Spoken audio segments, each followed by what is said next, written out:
अस्सलाम वालेकुम, I am clinical dietitian अरूज हुसैन। आज का जो हमारा टॉपिक ऑफ डिस्कशन है दैट इज़ मेनोपॉज।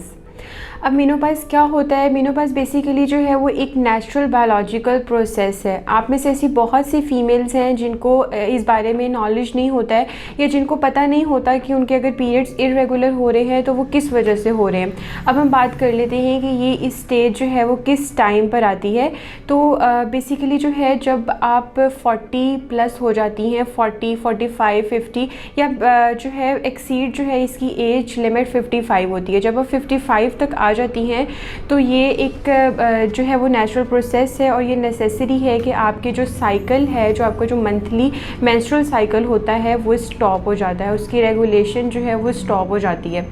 तो इसमें क्या होता है कि आपको जो है वो पीरियड्स आना स्टॉप हो जाते हैं और आपका जिसकी वजह से क्या होता है कि जो आपकी बॉडी में जो एस्ट्रोजन का लेवल होता है वो डिक्रीज़ करने लग जाता है।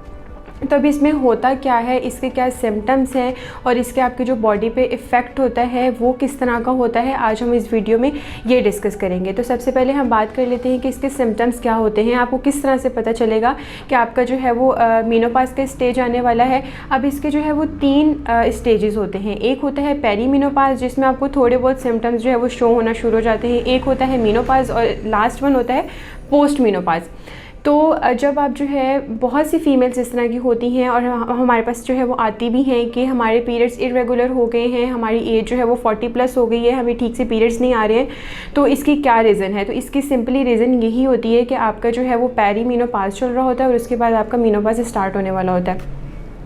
तब आपको पता कैसे चलेगा कि आपका मेनोपॉज स्टार्ट होने वाला है? तो उसके सिम्टम्स क्या हैं? तो सिंपली आपके साइकिल इरेगुलर हो जाएगा और जो है आपको अगर साइकिल आपका स्टार्ट हो भी रहा होगा तो या तो आपको स्पॉटिंग होगी, सही से ब्लीडिंग नहीं होगी, या जो है मंथली नहीं होगा, आपको 2 to 3 मंथ्स बाद हो जाएगा या 6 मंथ्स बाद हो जाएगा, या कुछ फीमेल्स में जो है वो ईयरली भी होता है, मतलब कि साल बाद भी जो है वो उनका साइकिल कंटिन्यू होता है।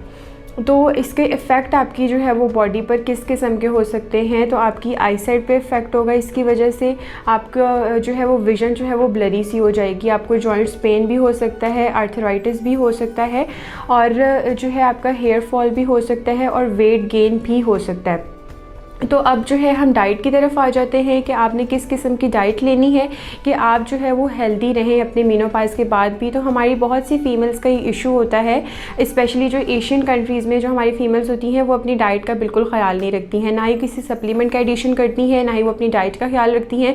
तो जब आपका स्पेशली जब आपका मेनोपॉज स्टार्ट होने वाला होता है या हो चुका होता है तो आपको अपनी डाइट अच्छी रखना आपके लिए बहुत ज़्यादा ज़रूरी होता है।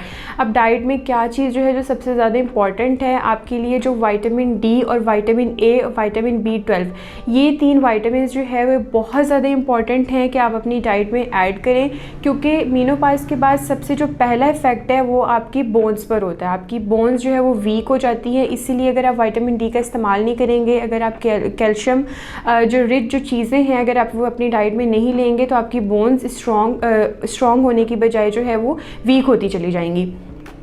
उसके बाद जो विटामिन ए आ जाता है, विटामिन ए आपके आई साइट के लिए बहुत ज़्यादा अच्छा होता है, इससे आपके विजन अच्छी रहेगी, तो इसलिए आपने विटामिन ए का एडिशन अपनी डाइट में लाजमी करना है। विटामिन B12 आपकी बॉडी को वीक नहीं होने देता, आपको लेथार्जिक नहीं होने देगा, जो आपकी जो बॉडी एक्स या मसल पेन जो है वो नहीं होगा आपको विटामिन B12 के इनटेक से।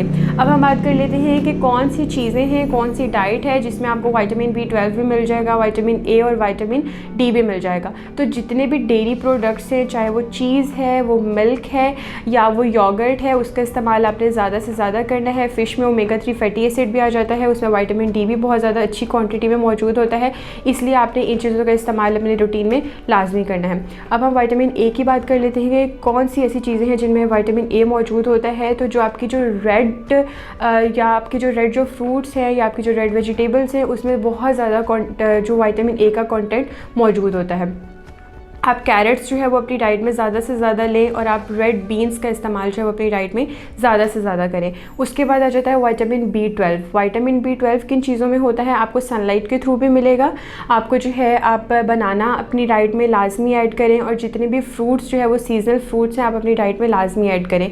इससे क्या होगा कि आपकी बॉडी वीक नहीं होगी और जो है मेनोपॉज का भी इफ़ेक्ट आपकी बॉडी पर जो है वो इतना ज़्यादा नहीं होगा। आप लेथार्जिक फील नहीं करेंगे और आप जो अपनी डेली की एक्टिविटीज़ हैं वो भी आप अच्छे से परफॉर्म कर सकेंगे। आज का टॉपिक हम यहाँ पर अपना वाइंड अप करते हैं। इससे रिलेटेड अगर कोई भी क्यूरीज है तो आप मुझसे कमेंट सेक्शन में भी पूछ सकते हैं। अल्लाह हाफ़िज़।